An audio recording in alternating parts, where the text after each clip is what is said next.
Very good evening, ladies and gentlemen, boys and girls. Welcome to the second instalment of the Theatre by QE2 In Conversation With series.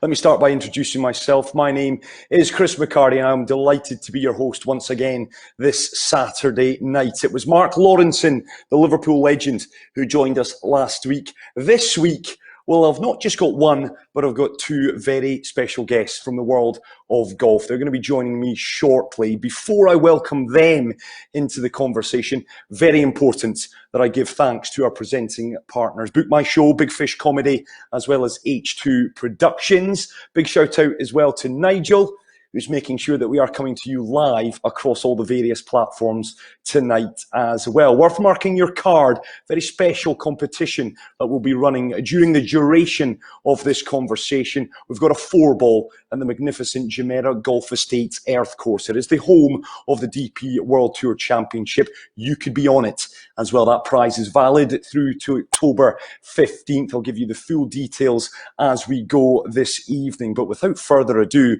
let me welcome the first of our very special guests. This man is a 10-time winner on the European Tour. He was captain of Europe in the Ryder Cup, not once, not twice, 3 times. He was Rookie of the Year back in 1968 as well. He's a fellow Scot. It gives me great pleasure to welcome into the conversation now, all the way from Bonnie, Scotland, is Bernard Gallacher. Bernard, very good evening to you, my friend. Thank you. Nice introduction, thank you. Actually, I won 14 times on the European Tour because before the European Tour, it was the British Tour. So it's just like we're going to start shortly. It's going to be a British Tour that starts up the European Tour this year.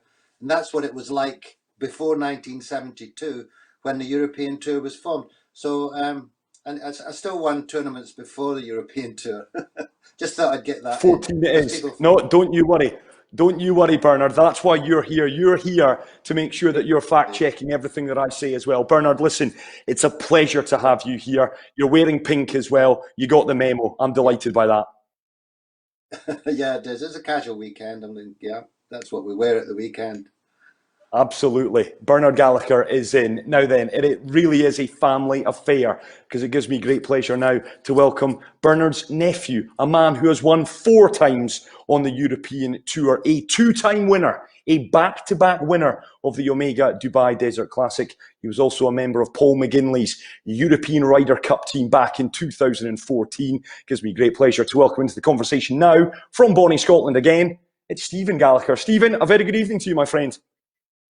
Yeah, good evening. How's things? Yeah, very well. It's sunny over here in Dubai. Not so much sun over in Scotland, I don't think, Stephen. No, the tide's changing. It's we had a beautiful month there, no rain at all, but it's making up for it now. Absolutely. Well, listen, gents, it's an absolute pleasure to have you over with us here at the Theatre by QE2. I know you're over in Scotland, but there's so much for us to discuss. And I guess, Bernard, I want to start with you if I can, because these are, and I hate to use this word, I've used it an awful lot over the last few weeks, these are unprecedented times. We've all been missing our sport. How much have you been missing the golf? Well, yeah, I've been missing watching live golf on television. I mean, I do like to watch the PGA Tour and I like to watch the European Tour. And of course, I like to play a couple of times a week down at Wentworth. And so I'm missing my own golf and I'm missing it on television as well. And I think I'm really like everyone else. You just tune in to watch any live sport at the moment. If there's anything on television to watch, that's what we're missing. It just shows you how much we miss live sport, not just golf, live sport. We're all we take the Premiership and the Scottish Championship for granted at times, I suppose, but we miss it when it's not there. And Stephen, for you, obviously you're on the tour.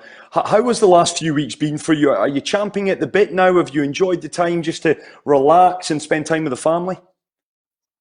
Yeah, it's been great actually for me. You know, we spend 30 weeks a year traveling, and you don't get much time to have a sustained period at home. So it's been great. I now know I can do a bit of gardening and a bit of painting and stuff like that. So I'm delighted the lockdown's been lifted slightly, so I can get back to playing golf and hitting balls off grass again. So it's been a welcome sort of 2 weeks for me to get back to a bit of normality. And obviously now we've got something to look forward to. Like my uncle said there, the tour's resuming the 23rd of July. So it gives us something to aim for and something to practice for now. So it's been great. Yeah, we'll come to that in a second. I want to talk about the pair of you because you fly the flag for Scotland, you fly the flag for the Gallagher family. Bernard, I'm not wanting to embarrass Stephen, but I think we'll just do it right now. You must be proud of your nephew for what he's achieved and, you know, following in your footsteps. You take great pride from that. Yeah, absolutely. Obviously, I've been watching his career from the very start. I mean, good amateur golfer, played in the Walker Cup, something I didn't play, won the Scottish, something I didn't win. And so it was obviously he was going to turn professional, and you know, you never know what happens when you turn professional because it's a different lifestyle to the style as an amateur golfer. But Stephen's done really well, and you know, I'm pleased he's played in the Ryder Cup. He won the Dunhill in Scotland, which was great. I never won a tournament in Scotland on the tour. It was always I always probably put too much pressure on myself to try and do well in front of your home gallery. But that to me was a really great win at in the Dunhill at St Andrews. I mean, to win at St Andrews is like everybody's dream, and that's what he done. So he's surpassed me in many ways. I think you've embarrassed him there. I think he's gone a bit red, has Stephen. And Stephen, I'll extend you the same question. You know, your uncle Bernard, for what he's achieved, all those Ryder Cup captaincies, you know, playing at the top of his game. Was he your inspiration growing up? Well, definitely. Obviously, it was in the family, and the course I grew up, Bathgate Golf Club, you know, was quite a unique golf course where we had two Ryder Cup captains from a small sort of mining town, Eric Brown and my uncle, and every time you went in the clubhouse, there was a picture of Bernard and a picture of Eric with a Ryder Cup uniform on. So I just wanted to emulate they two, and my uncle, and play the Ryder Cup. And Bernard was instrumental with me, like you said, with helping me to turn pro because I won the Scottish Amateur at an early age, 17 years old, and I thought, oh, you know, that's me. I'll just turn pro now. But I got great advice of my uncle saying, you know, try and win as much as you can, try and play Walker Cup, and then you'll be a bit more prepared to turn professional. So that's exactly what I did. I waited till I was 21 and played the Walker Cup, and that was when I was sort of ready to go. But definitely when I was growing up, Bernard was a captain in Ryder Cups and vice captain and playing in them. So it was definitely through the whole family growing up for me was all about the Ryder Cup and watching my uncle play and then watch him captain it and win it. So it's been it was good for me to sort of finally play in the Ryder Cup and do what I was always wanted to do and was following his footsteps. You mentioned there a little earlier, Bernard, that you never did win in Scotland, and obviously Stephen won the Alfred Dunhill. In terms of your career, Bernard, and I know we're delving into this quite quickly on this, but in terms of what you achieved, Bernard, what's the kind of one thing that stands above all others? Is it that Ryder Cup success as a captain in '95? No, absolutely not. The thing that gave me the greatest inspiration was winning the PGA Championships at Ashburnham in Wales in 1969. I had gone off to Africa that winter, and I played in South Africa. I didn't do particularly well. I mean, I was still quite young, first time traveling, but I had success in Zambia, and I won 2 tournaments in Zambia. And then I finished runner-up in the Kenya Open. Then I came home for a few weeks. And then the first tournament, I think, was the PGA Championships at Ashburnham. And to win your first professional tournament is really an inspiration because when you turn professional, you really never know if you've got what it takes to win at that level. And so, although it gave me confidence winning in Zambia because it was pros and things like that, the big one was winning the Schweppes PGA Championship at Ashburnham in Wales. It was a championship course, a long course. It was a good field.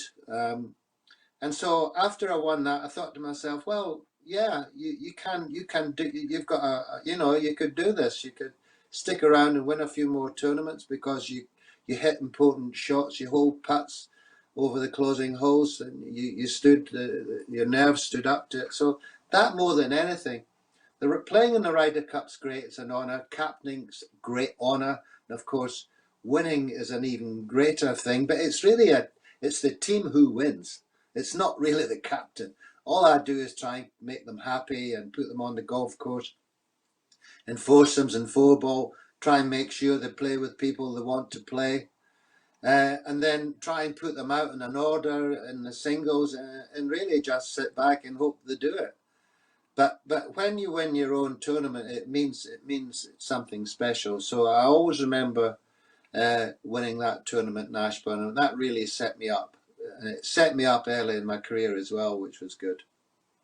Yeah, and I guess that's the same for you, Stephen. Was it for you that first one, winning at St Andrews? Obviously, I've already touched upon, and we will delve into a little bit more detail, what you did at the Omega Dubai Desert Classic, winning back-to-back, incredible, 2013, 2014. The Ryder Cup as well, Bernard's already mentioned that. For you, the kind of, what tops the tree from your perspective? Definitely your first win's massive, because you know you can do it at that level. But I think for me, probably winning with my son in the bag last year in India was probably the highlight for me. To do that with Jack and down the stretch, and sort of like Bernard says, you know, you close out the tournament when you need to. But to do it with your son in the bag for me was extra special. But obviously winning at St Andrews, first time, you know, it took me 8 years to win on tour, not unlike my uncle who won his first year. So, you know, I was 200 odd events, I think, before I won. But definitely to win at St Andrews as a Scot is special. The home of golf, the history, sitting on the burn, Swilcan Bridge with your trophy, and like many other greats that have done that in the past. But I would say for me, winning with my son in the bag's probably topping everything. Is your son a player, Stephen? Is he following the footsteps of both your uncle and yourself? Not in the professional level, but he's a two handicapper. He's a very handy golfer. He played with them on Thursday there, and he was level par for his round. Hadn't played for 9-10 weeks, so he's a handy golfer. A bit like Uncle Bernard's son Jamie. You know, they're scratch golfers. Didn't fancy playing professional, so he's happy helping me on his travels. Bernard, I want to come to modern day, the golf today, the current situation with, of course, COVID-19 playing its part. A lot written, a lot said. I know Keith Pelley, who is a bit of an innovative character at the best of times. We've been very fortunate to speak to Keith on numerous occasions over here in Dubai. We know the UK swing, July and August. We know there'll be no fans there. For you, Bernard, a man who lives and breathes the game, what do you want to come out of this situation? Is this a chance for golf to perhaps look at itself in the mirror and maybe make some big changes to the structure of it moving forward? Well, I don't think you need to make big changes, big structural changes. I mean, we just need to have a sort of be a bit downwind and have a break. But I think this is very good. Keith Pelley and his staff coming up with this idea of having a sort of British swing, because at the moment, the way things stand, European Tour couldn't easily move to France or Spain or these places, because you'd have to quarantine for a couple of weeks. So let's find a country where you can put half a dozen tournaments at the one time, and so it allows the players on the European Tour from abroad to come over, quarantine, plenty of time, then join the European Tour at the first event. Is the first event in Newcastle, Stephen? Is it? Yeah, close house. So, and then Keith Pelley had to say, well, because we're in a bubble, he calls it a bubble, a quarantine bubble, really. We need to find a golf course and a hotel. So he's found these hotels. So there's one in Newcastle, close hotel, and then you're moving to Celtic Manor. And because they've got three golf courses at Celtic Manor, he said, well, why don't we play the Ryder Cup course, then play the Montgomery course the following week? I mean, this is a great idea. So all the players are staying in that huge hotel. All the people who are running the tournament have all been tested, and everything's safe. There'll be no crowds, of course. But at least the players are playing. The European Tour started up, and it'll be a spectacle for TV, because we all want to watch golf on television, live golf. And then from after that, we're going to finish this swing by playing at the UK Open at the Belfry. Now, my generation always played at the Belfry. Great golf course, plenty Ryder Cups, plenty drama going on there. Won many Ryder Cups, going to the last hole. And so let's see today's modern golfer play a bit more at the Belfry. And this is a great finale to that sort of British swing. So hopefully the British public will get behind it. They'll switch on TV and watch it, even though they won't be able to be there. But this is very innovative, as you've said, and you know, the players are cooperating because they know it's not going to be the same as before, where you have courtesy cars and you've got hospitality on site. They're going to have to reduce those type of things in order to put the money into the prize fund. But I think we're all trying to, you know, to buckle down during these difficult times and try to slowly get back to normal, and hopefully this virus will go away and we'll be then in a position to start seriously, you know, in the near future. Can you give us some insight, Stephen? I mean, what has been the correspondence that you've had with the European Tour? Have they been very good from a communication standpoint with their players? And secondly, you've already touched on it, you're a family man. So from what you're being told of what's going to be implemented, have you got no problems playing in this swing? Have you got no problems travelling and getting back to the grind? Well, first of all, I'm on the tournament committee now as well, so I know how hard Keith and the staff have worked and how much has came through to get this actually playing. You know, there's so much. We've been relying heavily on our doctor, Dr. Andrew Murray, who he's basically the guy that talks to the government and makes sure that it's safe to play, first of all, and that we are, like they're saying in the bubble, we're going to get rigorously tested before, after, during.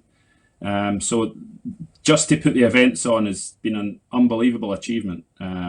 To get the 6 in Britain, yeah, I'm probably not going to play them all, but I'll play 5 out of the 6. I'll play the Close House, I'll play Forest of Arden, and then I'll miss Hanbury Manor, and then play 2 in Celtic Manor and finish off at the Belfry. And yeah, it's safe to play, or we wouldn't have been able to play it. It's been at the government, WHO, it's, you know, they've jumped through hoops basically. They've been working strenuously to get this going. And I think, like you're saying, I think we're going to be mic'd up as well. They're changing little bits here and there. So the golfers are going to be mic'd up for the first time. So going to have to watch our P's and Q's when we're on the tee. I hope that's what I'm saying. I hope there's a huge play. But yeah, they're coming up with, like my Uncle Bernard said there's not going to be much courtesy cars. There's not going to be anything like that. You take your own food, you back to basics. And, you know, hopefully we can put a levy aside or something to keep the challenge tour going, and it's going to be difficult times, but I'm sure one that will come out the other end stronger for as a tour. I'm sure of that. Let's get both your boys' thoughts on this, miking up the players. I love it. I thought, and again, we spoke about it in the green room before going live, the little event that Rory McIlroy, Dustin Johnson, Matty Wolff, Ricky Fowler over in Florida, they missed a trick for me not miking the players up. Bernard, are you a fan of it? Is it too gimmicky? Do you quite like the idea? Well, I'm really not sure about being mic'd up. I know Nick Doherty got mic'd up at a tournament a number of years ago, and I'm not sure if it really worked for me. That the thing that would really concern me is, you know, that the players are under a lot of pressure on the golf course, and you know, when you're standing over a 3-iron without a bounds in the left and water to the right, I mean, you're on your own. The last thing you want a distraction of knowing everyone's thinking about your conversation between yourself and your caddy. Because you know, it's quite hard, but you know, I'm happy if it works. It's just that I have visions in the past. If Colin Montgomery, for instance, had been mic'd up in the past, you know, it'd be quite an explosion for people to listen to in the area. You know? And in some ways, it probably would be good, but you know, as Thomas Bjorn said the other day, and I read what he said, well, the problem about mic'd up, you know, the players are going to have to be careful with the language out there, because, you know, it's when you're with the caddies and it's very personal, and you don't hear a lot what the conversation between you and your caddies, some of it when you've just had a bad shot and the caddies getting the blame for a bad club or whatever, or you've hit a bad shot or happy. So I'm a bit. So we'll give it a chance, and if it works, fine. I mean, it won't be all the players that be mic'd up anyway. It'll only be the players who are on television. I mean, it'll be the players. You see every day. You only see 3 or 4 or 5 groups, don't you, on television? You don't see the whole field. You only see that segment that's on television. And so, unless this is going to be different, Stephen, is everyone going to be mic'd up, for instance? That's a question to Stephen. No, just the select groups, just the TV groups, television. Yeah. And then the leaders on the weekends. Yeah. So hopefully the leaders in a nice calm frame of mind, and they don't mind the conversation between the caddy. And if they hit a bad shot, maybe they'll be nice and calm about hitting that ball out of bounds, and they won't do what they normally do if they're, I don't know, but they're only human, remember. Absolutely. You're not wrong. And I guess on that then is, Keith has been someone that's been pushing the envelope. European Tour, from a digital and social media perspective, they do it better than anyone. I mean, the PGA Tour is lagging way behind in that regard. Have you had a say on the mic'd up, Stephen? Is there other ideas bubbling up that you can perhaps tell us about that the players are involved in, and some of the things that we can expect to, I guess, transport the fan who's not going to be lining the fairways into the... Yeah, well, I think like everything, we're trying to do different things, and I think the mic'd up thing is just a way for something different, a fan experience. I'm a bit like my uncle. I'm not too sure on it. Also, you're going to have something in your back pocket, or you're clipped onto your trousers, which is something alien again. Once you get over the fact of that, but like everything else, the tour's done great. Like you say, social media it was a shame this year, but Annika and Henrik were hosting a joint event where the ladies and the men were playing. So that's a new event, which stuff like that's been happening in the last years. That's been drip feeding in. It's just trying to get a new audience. That's why our social media is so strong. We're trying to target younger people. We're trying to target different people that maybe weren't into golf through social media, and trying to get them sort of encapsulated in it. And I think we're doing a great job that way. We're fantastic, definitely ahead of the game, social-wise. And the good thing with that is we've managed to get the top players involved, which has been great. They don't mind making fun of themselves or doing stuff like that. And but we are sort of ahead of the game with respect to doing different events. Different, we've had a challenge tour, a senior, and a ladies event. We're having ladies mix. We're having different formats. And I think you'll probably see stuff like that come in just to try and get a different audience. But I don't think we need to do too much different. I think 4-round championship golf's the key. They've tried it in cricket with the 2020 and the one day, and everybody still loves the test match. Everybody's still going to love the 4-rounder, I think. We're ahead of the game with timings as well, where, slow plays have been an issue, but we're sort of on top of that just now. And I think you'll see it'll be quicker and quicker. We're going to get, because the fines are getting heavier. So everything's in a good place. It was just a shame that the pandemic kicked in when it did, because I think we were sort of on an upward curve. We had some great events playing, but now it's back to basics, consolidate, and just get on TV again and get people watching golf again, which is what we do best. And if it means miking up to start with, well, so be it. Yeah, you've said it there. Interestingly enough, Stephen, it's getting fans back into following golf again. One of the other kind of bone of contentions, and I'd be very keen to know where you gentlemen sit on this particular discussion point, is the Ryder Cup going ahead without fans. Where are we at on that? Because there is no doubt the Ryder Cup, certainly from your day, Bernard, all the way through to modern day, I mean, the Ryder Cup has taken on increasing importance. Fans, no fans, should it be shelved for a year? Where do you sit on that debate, Bernard? Well, this is obviously nobody wants to play a Ryder Cup without fans. I mean, that's the first thing to say. But there's a bigger picture here. First of all, it's run by the PGA of America rather than the Tour, and this year it's hosted by the PGA. It's hosted by the Americans, and so they're the people who are actually say whether it's on or off. I mean, we're invited to America to play in the Ryder Cup at their invitation. So if the PGA feel they can put it on, then, you know, either we put in a team or we don't put in a team. If the players don't want to play without a crowd, then fine. But we're actually hosted by the PJ. Now, the PJ, from their perspective, the Ryder Cup is a big money earner for them in terms of especially the television. I mean, television America is very big. I mean, big viewing figures compared to Europe.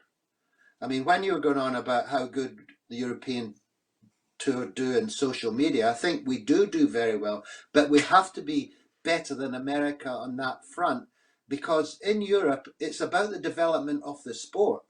So you're reaching out to French, Italians. I mean, there are only 100,000 registered golfers in Italy, for instance. There are only like 300,000 registered golfers in Spain, 400,000 registered golfers in France, as opposed to 40 million golfers in America.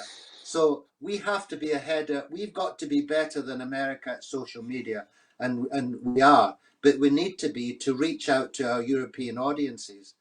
Now, with the Ryder Cup, that's why it's important for the PJ. They'll try everything to put this on because of the viability of it. The financial going forward is good, and also when you, as Thomas Bjorn said yesterday in the paper, because I read what he's had to say, you know, this is quite difficult, because say we postpone it until next year, the Ryder Cup, it's coming into an Olympic year. It comes into a President's Cup year. It comes into a Solheim Cup year. And the PGA Tour will not shift the FedEx Championships, which is slotted into their calendar. So the Ryder Cup would have to find a slot in there next year. So if it can be played this year, the PGA America will do it. And I think that they will try and find a way of playing it at Whistling Straits, either with Whistling Strait members attending, local clubs attending, and building up the atmosphere that way in order to put the show on. And so I don't think our European Tour players should in any way think that it's not going to be played, because, you know, we do want it to be played. It would be good to get things back to sort of in a normal type of situation. And also the European Tour. The European Tour would like it to be played as well, from the finances as well. I mean, I don't know the ins and outs of the Sky contract that the European Tour has, but I would imagine it includes the Ryder Cup, which is a big part for Sky. Now, will the Sky say, well, if you don't give us a Ryder Cup, we want a rebate, we want our money back, because you haven't put it on? Just the same way as the Premiership are being at the moment. They're doing everything they can in the Premiership football and the Scottish football. They've cancelled, but it's Premiership. They're going to play behind closed doors, probably because they don't want to pay them £500 million back to Sky for the money. So the money is a big important thing, and I don't think the European Tour want to take the Ryder Cup, when it comes back to Europe, into 23. That would be a year further on, because the finances associated with the Ryder Cup support the European Tour in that 4-year cycle. And so that would be like 5 years where they would have to wait before they start pulling in the money. And so if it can be played, I thought what was interesting in today's paper was that the Muirfield Village Memorial, they're going to allow crowds into that one. That's going to be the first one on the PGA Tour. They're going to play like the European Tour without crowds the first few tournaments. But I read today that they're going to allow crowds into Muirfield Village. And so they may want to postpone the decision on the Ryder Cup until they see how that goes, whether they can let limited amounts of spectators in and do social distancing out there. Obviously, they're not going to be grandstands and things like that, but there's a lot more to it than meets the eye. It's all very well for the say, well, let's just postpone the Ryder Cup and do it next year. You know, there's more to it than that. Of course, we would all like it to play in front of crowds, but, you know, sometimes you might have to do things that you don't want to for the greater good of the game. Yeah, absolutely. You've lived and breathed it as well, Stephen. You were a member of that victorious team in 2014 at Glen Eagles. Take away the fans, though, and it becomes a different animal. It becomes a different beast, doesn't it? Yeah, well, even Steve Stricker said he wants the fans there. You know, he says you're almost sort of you're taking something away from the state and the local people if you're starving them of that thing that they've been looking forward to. My only concern is you've got the number 1 and 2 player in the world came out and said that if there's no fans, it shouldn't go ahead. Rory and Brooks Koepka. So if they're sort of voice, when they speak, people listen. When you're at the top of the game, and they've both said that they don't fancy it without fans. So that's my only concern. But like my uncle said, there's so much more to it than meets the eye. You know, we've only played for 37% of the points as well so far. So when you look at that, it's I know in the committee wise, there's so many permutations for Podrick just now, whether what he does. But Podrick's happy enough. He's come out and said he's happy the way the team's looking. He's ready to go. We're planning for it going ahead. Everything's in place still with the points and whatnot. And it's just a case of I think the Muirfield Village thing's probably a test paper to see how it goes. And if that goes ahead, I'm sure they'll be trying like mad to get the Ryder Cup on. Purely there's financially, it's the third biggest event in the world. So you can't just postpone it and say, right, we'll do it next year. Logistically, it's a nightmare to try and get venues again and get people there again. You're going against the biggest event in the world, the Olympics, so it's trying to juggle it all. I think they'll be trying so hard to get it going this year, to just keep it in that 2-year slot, for TV, for fans, for finances. And, with the President's Cups growing bigger and bigger every year, we want to try and keep it in our slot we have just now. And I know for a fact we're trying everything, we're head over foot to try and get this going. So it wouldn't surprise me if there's limited fans and it goes ahead. I want to just jump in at this juncture to tell people the competition question tonight as well. It's just on my mind. I did promise you that we do have a 4-ball up for grabs at Jumeirah Golf Estates Earth course. The question we're asking tonight, and I'll give you a little clue on this one. I've already given you the answer a little earlier. It's to do with Stephen. He's won back-to-back Omega Dubai Desert Classic titles. You've got to tell me what was the year that he won his first.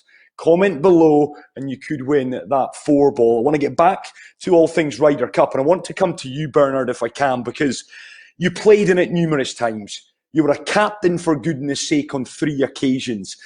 Throughout all the years, Bernard, what has stayed with you? Is there an anecdote, a little story you can share with us that kind of encapsulates what the Ryder Cup meant to you?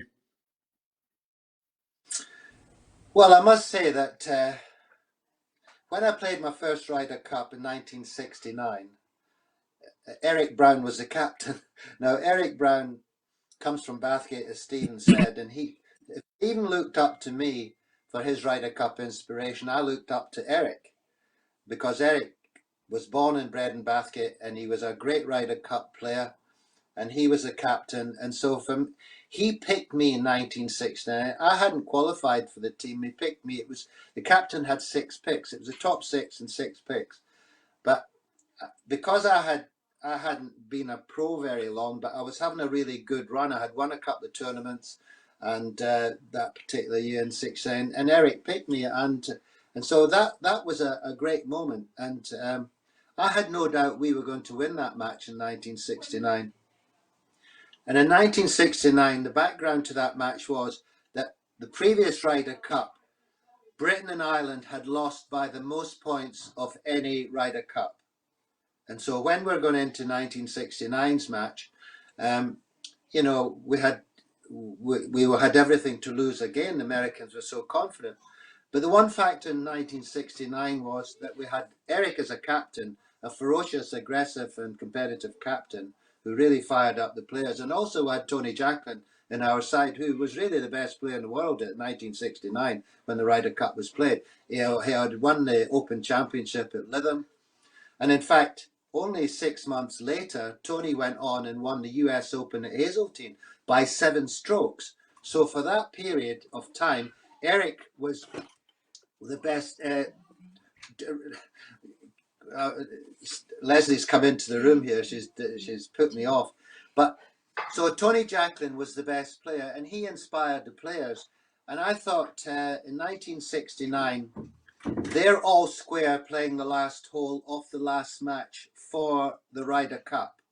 Tony is playing Jack Nicklaus basically for the Ryder Cup. It's all level. And that was a par 5 hole at Birkdale in those days. And they both hit good drives. They both hit it onto the green with their second. And Jack Nicklaus goes first, and he tries his 30-foot putt, and he knocks it. It looks like it's gone close, but he knocks it at least 5 feet past.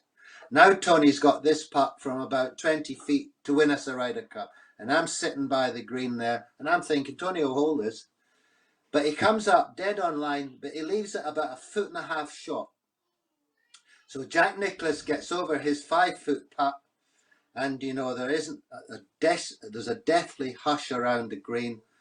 The spectators, I mean, they went completely and totally silent. They realised the importance of this, but Jack took an inordinate amount of time when he does on these crucial putts, and he holds it, and he knocks his putt in. He picks his ball out the hole, and at the same time he's picking his ball out the hole, he picks up Tony Jacklin's 1.5 foot putt, and he said, Tony, you can have that.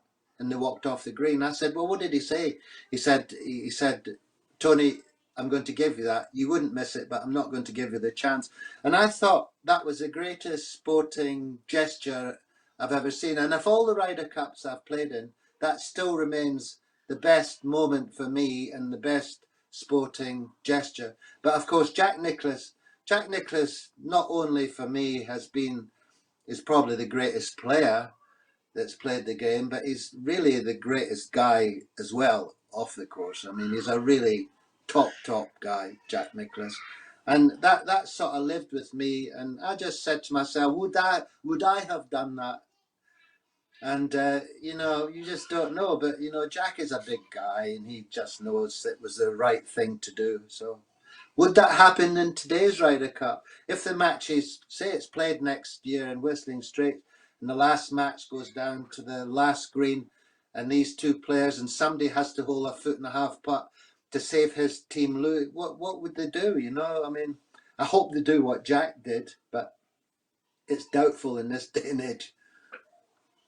That's an amazing gesture. I remember it very well, Bernard. Just that, all those years back, and we'll get to Jack in just a moment. For you, Stephen, 2014, obviously fond memories. Paul McGinley's captaincy. I know a lot's been written about that and how Paul's level of detail and his professionalism and all the rest of it. What's your memories of 2014 at Gleneagles? And I guess, was that the best week or one of the best weeks of your life on a golf course?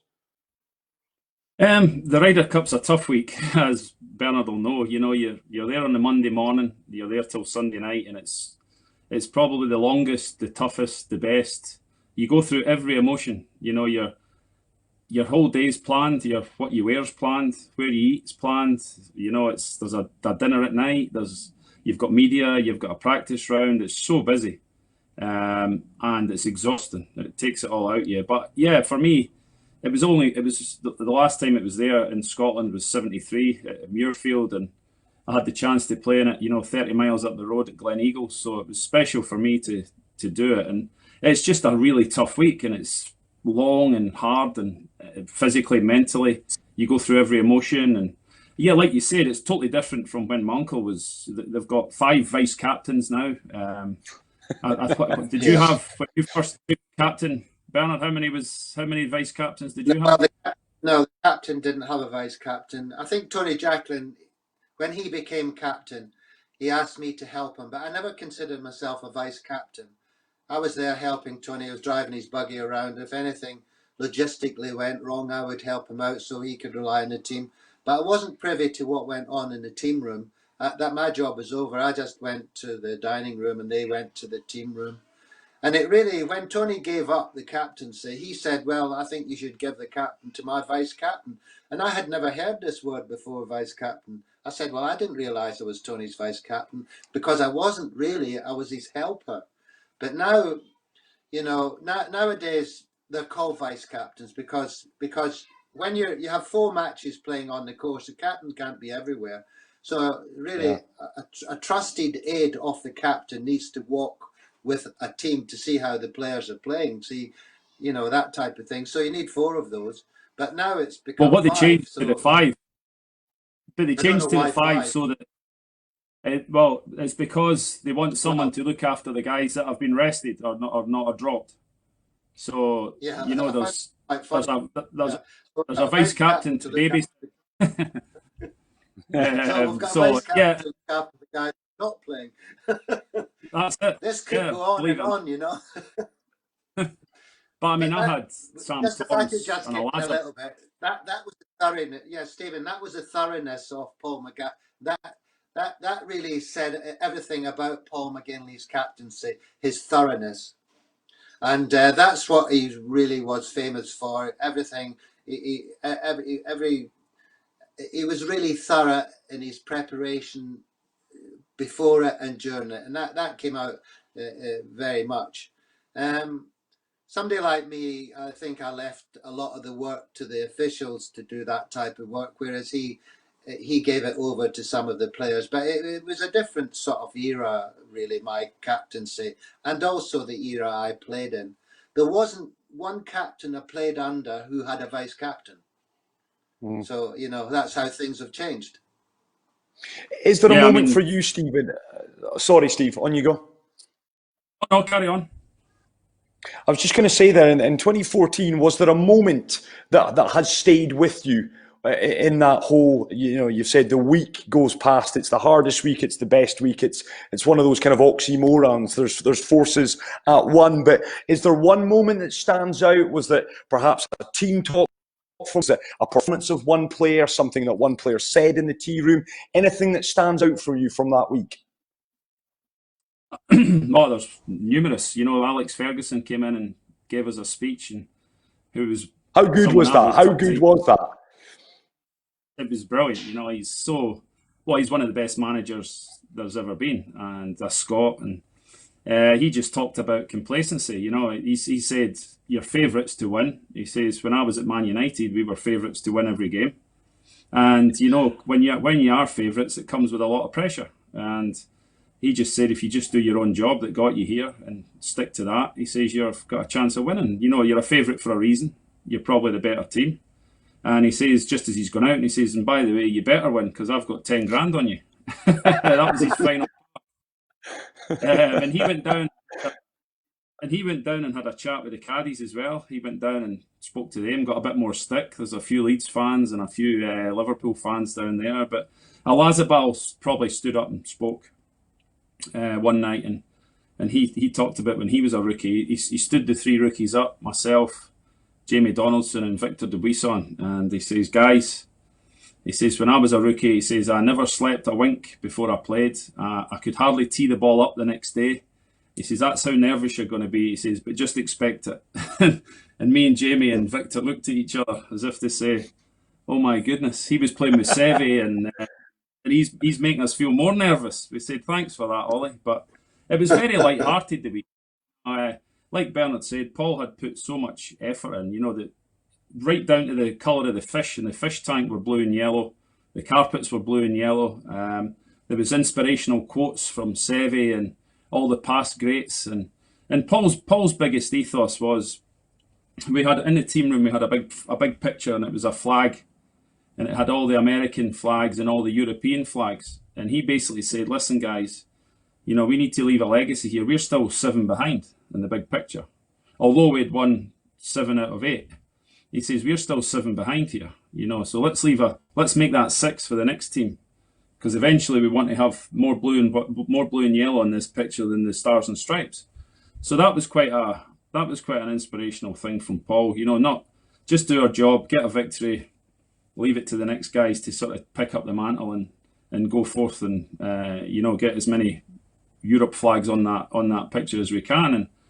And the other thing I found out of that was how good Phil Mickelson was. Unfortunately, what a player! And you know, you take Tiger out of the equation, and Phil's the sort of most guy that you know, he's won the most majors. I just came up against a guy that was top of his game and under pressure, and you know, a really nice guy to boot. But And then you find out what happened after it, because he came out and slated Tom Watson straight after he beat me. And obviously, if he didn't beat me, he wouldn't have been able to go in and slate Tom Watson. So, which nobody really knew. He came out and slated Tom Watson, the captain, and said it was a shocking and he was terrible. And that I was flabbergasted with that. But when you're in your own little bubble, that was what Paul done as well. He just shielded us all from everything. We had no social media, we had no TV, no really watching the news. And it was just clinical, get in and out and win and leave it for the next guys. Yeah, I've got my own personal views on that, and I want to pick up on what Phil did to Tom. Of course, Tom Watson, a legend in his own right. Bernard, I mean, that and I get your thoughts on this. You know, I appreciate emotions are raw, they're high. You're coming off the back of a defeat, but to me, that's a big no-no. You never do that. There's a time and a place for coming out and saying comments, come win or lose, from your players to do that. It's not right. Well, it's not right when he's sitting right next to him as well. I mean, that was really in defeat, he said that. And it was a shame that Tom Watson's probably the nicest guy. He tried his best that week, but, you know, he just felt, he's very black and white, Tom Watson. He, you know, as far as he's concerned, Europe played better. You win the Ryder Cup because you play better than the other guy. If I put you out together with other players, you've got to shoot a birdie to win. There's none of this pampering that maybe Phil Mickelson needed. Tom Watson's really not like that. But if I could just pick up what Stephen said, because I've thought about Alex Ferguson, it was a great idea having Alex Ferguson in the team room, giving him a chat. And I knew he would go on about complacency, because complacency runs right through any of these books that you read. He didn't want his players to become complacent. They win 3 matches in a row, they become complacent footballers, and they don't try maybe the next one. What I think it did more than anything, it made the players relax. You know, I don't know if they took in what Alex was saying, but for an hour, having Alex Ferguson in the team room before dinner or after dinner or during, what it does that week, because as Stephen said, it's a very high-pressured week. Players on the edge all the time. Even Rory McIlroy's on the edge. All the great players on the edge. But having Sir Alex Ferguson in there chatting to you, suddenly you're switching off the Ryder Cup for that hour, and you're thinking about what he's having to say, and you're not thinking about who you're playing the next day, and you're not thinking. And that was really the big benefit. And I just wish that in times gone past, maybe Matthew should have done something like that. Get in some famous player that the players all know, and just put them in the room before the matches the next day, because it makes them relax. It's taking their mind off things, and I think more than anything, I mean, because the players wouldn't really learn anything from Sir Alex Ferguson, but they would enjoy having him there, and they would enjoy his stories. And I think more than anything, that was really the great thing that Paul McGinley did. And so, Chris, what was your question before I went off there? I was. What was the question? I've forgotten myself. Okay. I'll ask another one though. No, but it's fascinating. It's fascinating listening to you saying that, Bernard. And again, that would maybe be a question to come to you, because you've said there in hindsight, it might have been nice to bring a high-profile individual from a different sport in. For you though, Bernard, a particular decision, an interaction, a conversation that you had with, say, a Sevi or a Monty or a Nick, what do you go back to? Of your 3 captaincies, what moment for you stands out as being one that's like, yeah, that was one that I took an awful lot away from? Well, you know, without giving anything away, I would say the essence of my captaincy was, before it started, the team talk.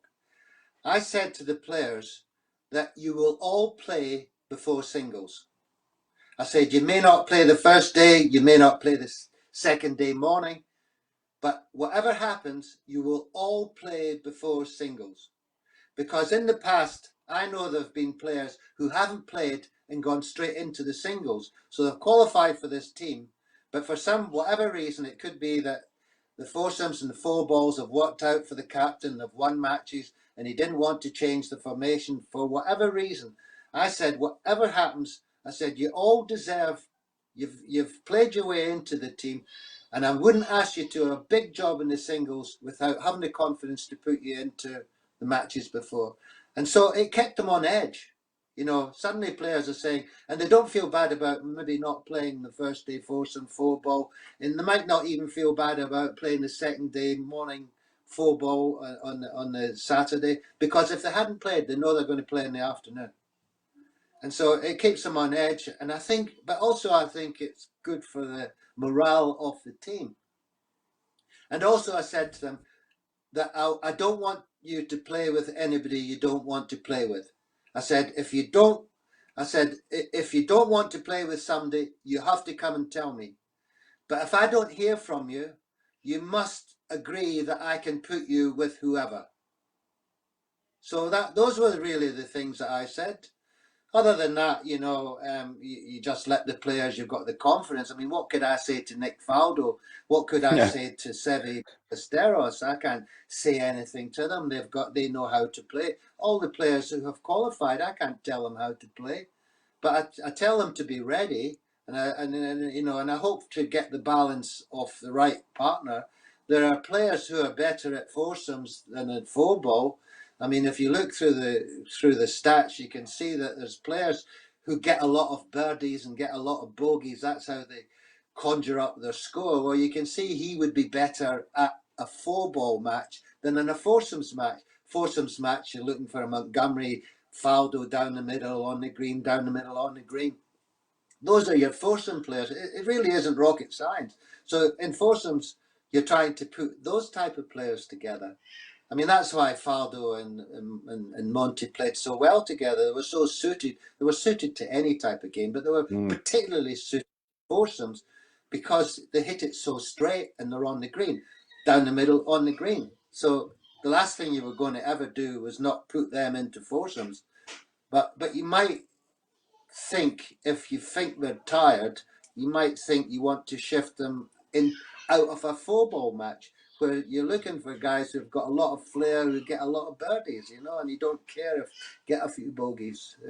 Somebody like Ian Woosnam, for instance, who gets a lot of birdies but can hit a few bogeys, that type of thing. Great four ball player. Anyway, you've mentioned an awful lot of. Sorry, Bernard, you mentioned an awful lot of greats there, and I want to get to your boys' thoughts on a couple of those in just a moment. But Stephen, it'd be remiss of me not to ask just about a couple of years over in this part of the world, Stephen, because you could do no wrong at that Emirates golf course for a couple of years. Remarkable. It genuinely was. I remember covering the story. You won it the first year. You came back. Can I ask this honestly, Steve? What gave you the greater sense of pride, winning it the first year or retaining it the second year? I think probably retaining it, because I played with Rory McIlroy and Tiger Woods the first two rounds as well. Yes, I played with Tiger and couples in a sort of an exhibition match. So to stand on the tee, and Rory was number one in the world at the time, and Tiger's obviously Tiger. But I think to play with him the first two and beat him, Rory on the Sunday, played with him.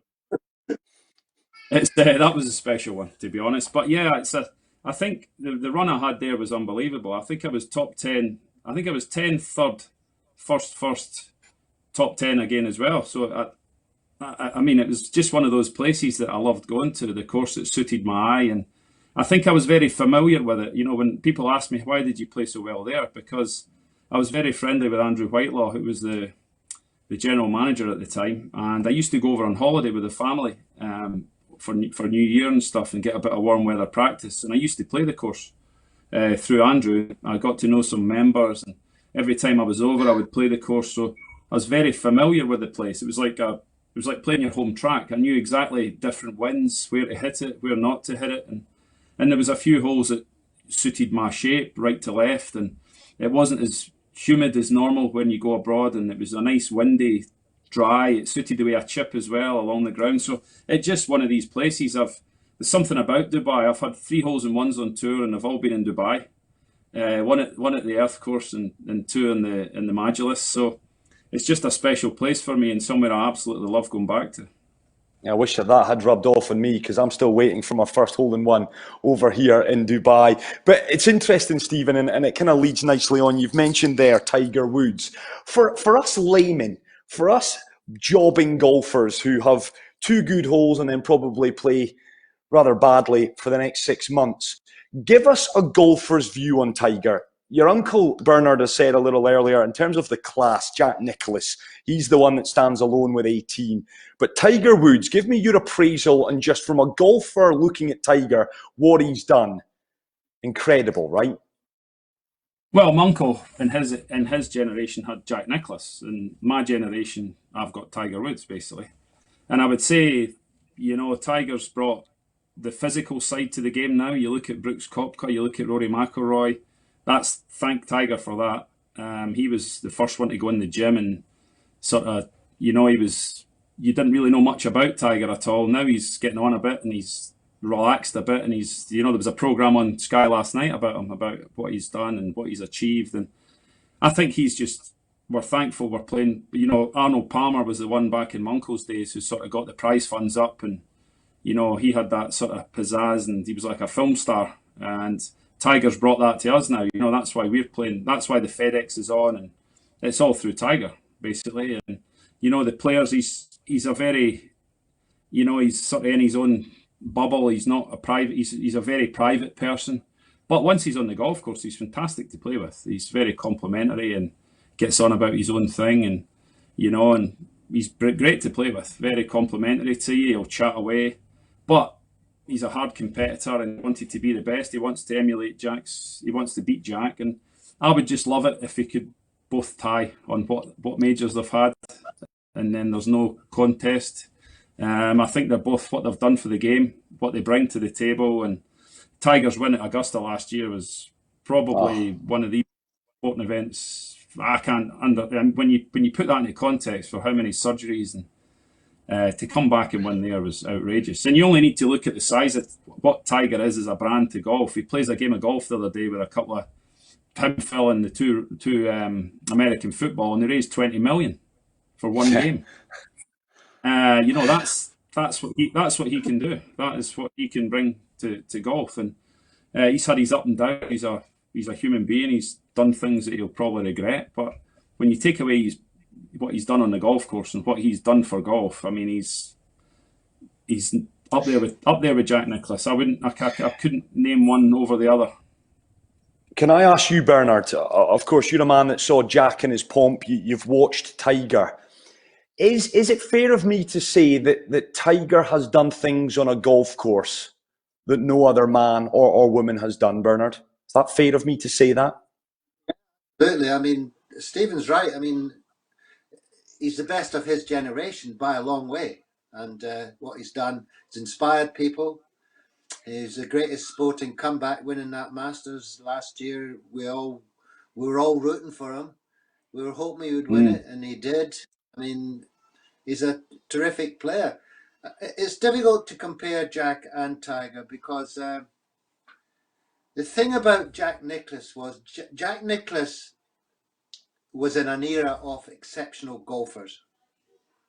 I mean, Tiger is an exceptional player, and I would like to have seen Tiger in Jack's era as well. Then there would be no doubt. But of course, that can't happen. But when you think about Jack's era of golfers, you think about Arnold Palmer and Gary Player. You're thinking about Ben Hogan because he crept into Ben Hogan's era. Then you've got Billy Casper and Lee Trevino. You've got Hale Irwin. You've got Tom Weiskopf. And then he's coming into Tom Watson's era. And he came into Seve's era when he won the Masters in 1986. He was in Nick Faldo's era. And he still won the majors. And, Jack could beat them all, the great players, and he won 18 majors. But obviously, he had to make his money not just playing golf, like Tiger could make money from prize money, because the prize money is so big. And when you think that Phil Mickelson's won like 100 million in prize money, and Vijay Singh's won 100 million in prize money, and Jack has won like 5 million in prize money. So Jack had to do something away from golf, and he became the leading architect, golf architect. That's the only way he could make big money. So he could win majors, win tournaments, but that wouldn't give him the big money. He still wanted the big money. So he became the leading, and he's designed, what, 400 golf courses in the world.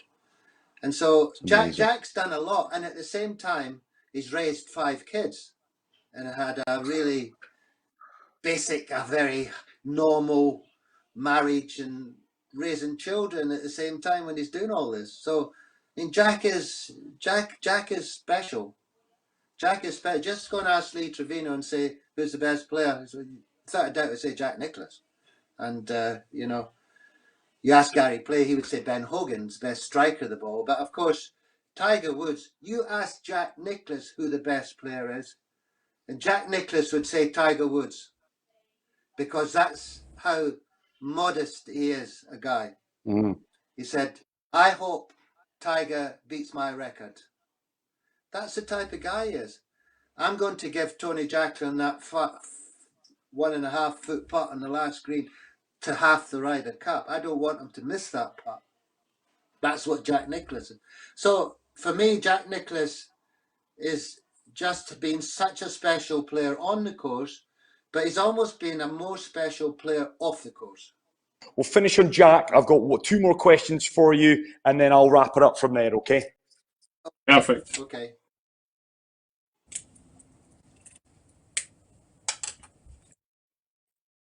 Yeah, so yeah, Bernard, just on the point that Jack Nicklaus, you've spoken previously very eloquently about him.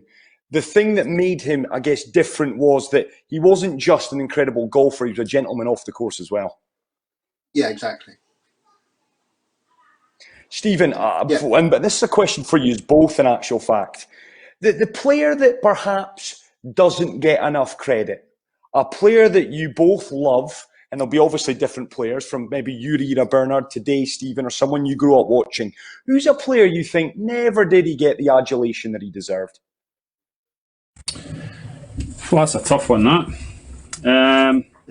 I think you've got to look at guys like how well Ernie Els did. I mean, if you take Ernie Els and you take Tiger and out of the equation, how many times would Ernie have won? And obviously you've got Monty, who has won so much and never won a major, and he's getting judged by that. He won 7 Order Emirates in a row, which is, I don't think you'll see that happen again in my era. But I think he's one of the ones that if he'd won a major, everything gets pinned on that. And I got asked the other day, do you think Sergio Garcia's picked his? Do you think he's fulfilled his potential? And I said, well, he's still playing. He's only 40. I mean, if he comes out, Vijay Singh won 9 times in his 40s in 1 year.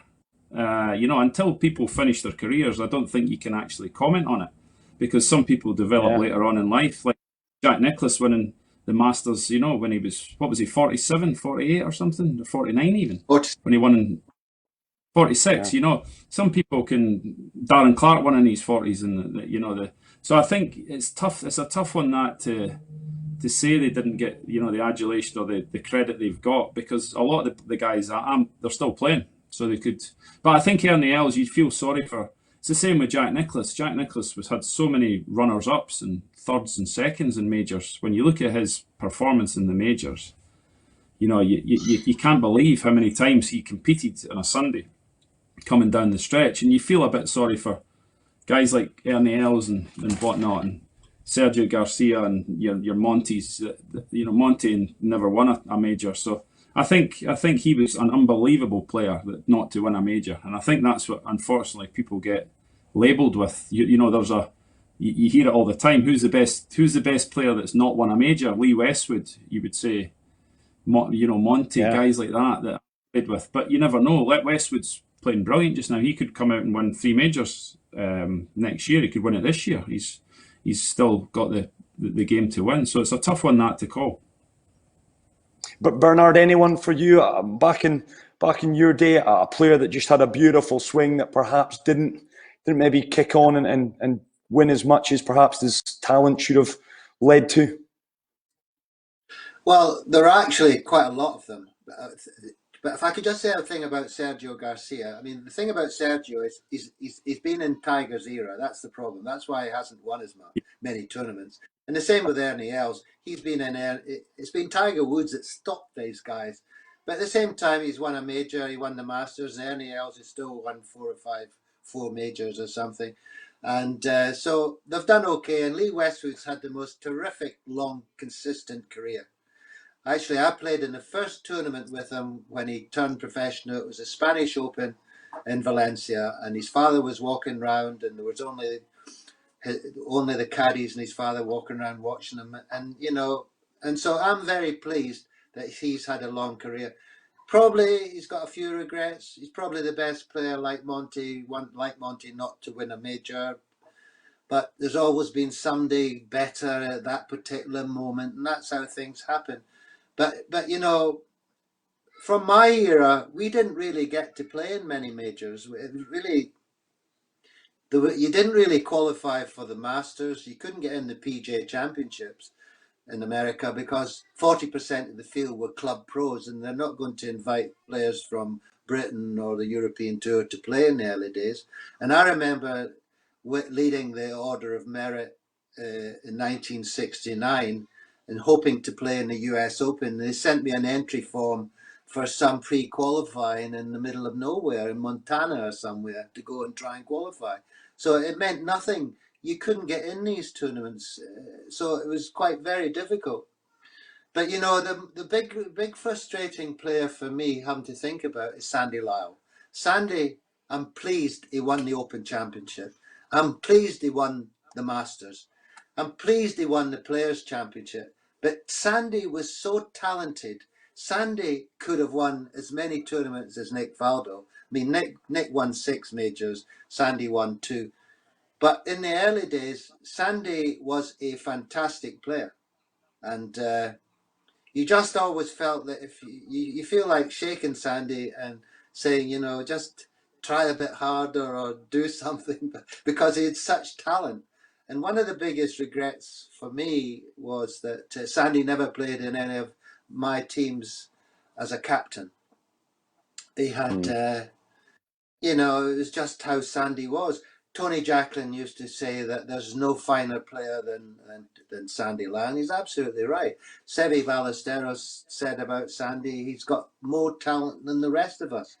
And that coming from Seve was really something. He had all the game. He had length, massive length off the tee. I remember when John Daly came along and he was the first guy to average 300 yards on the PGA Tour in terms of length.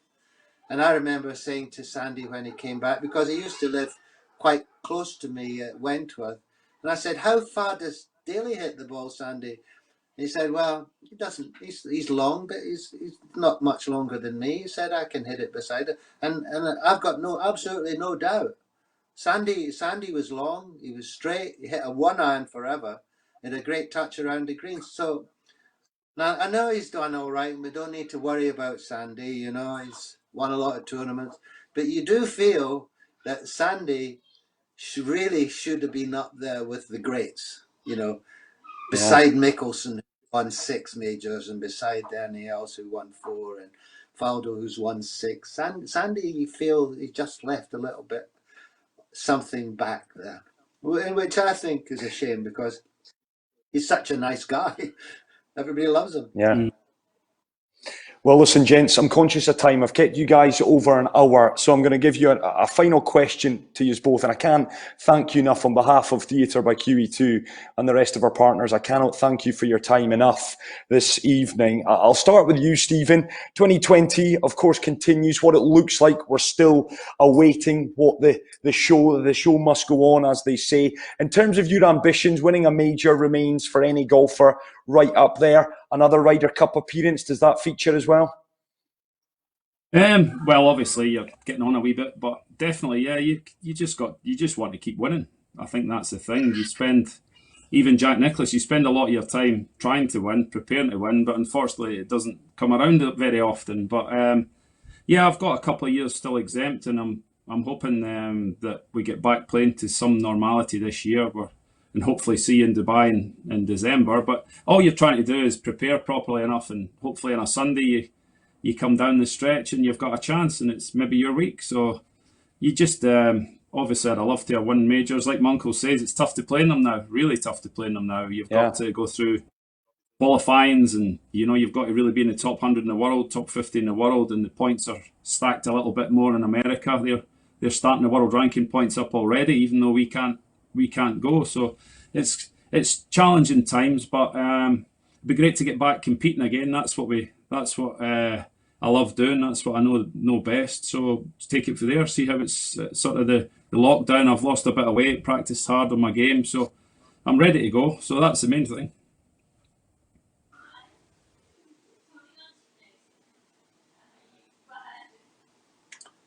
I think we just crashed there again, maybe.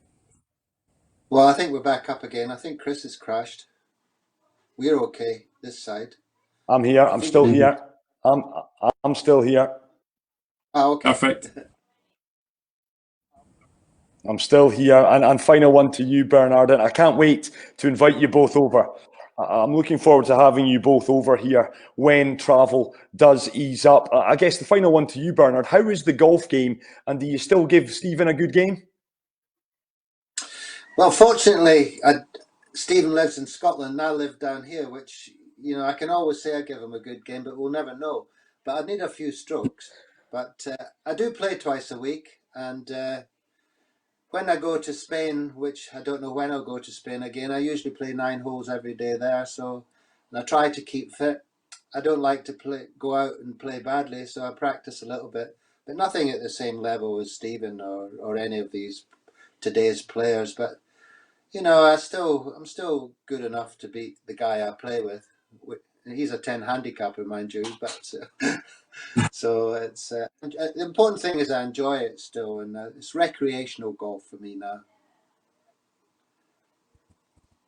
Well, listen, lads, it's been for me. Not only is it two Scotsmen, it's nice to talk to two Scotsmen who have done a heck of a lot in their chosen sport. To both Bernard Gallacher, to Stephen Gallagher, I can't thank you enough. We look forward to welcoming you over here onto the QE2, Theatre by QE2, and of course seeing you out there on a golf course very soon as well. Thanks, boys. Well, a massive thank you to both Bernard and Stephen. I should point out as well the answer to our little competition question. It was 2013. That was year one that Stephen would win the Omega Dubai Desert Classic. He would, of course, go on, as you heard there, to retain it 12 months later. A massive thanks as well to Theatre by QE2, your presenting partner, your host this evening. Big thanks as well to Outside the Box Events, to Big Fish Comedy, to book my show, and of course to H2 Productions. Tim Elliott, he'll be in this very seat come Monday evening. He's going to be joined by Peter Donegan, son of the legendary Lonnie Donegan, for fans of country and Western music. That's coming up on Monday evening. The competition winner, incidentally, that will be announced on Facebook. So those of you who have been tuning in, rest assured the winner will be announced a little bit below me. And worth marking your card as well, next Saturday I'm going to be back, same place, same time, to do it all over again. Who have I got? Well, it's the former England cricketer. It's Mr. Darren Gough. He's going to be joining me live from 6 p.m. next Saturday. Until then, folks, thank you for your company, and we look forward to seeing you again then. Good night.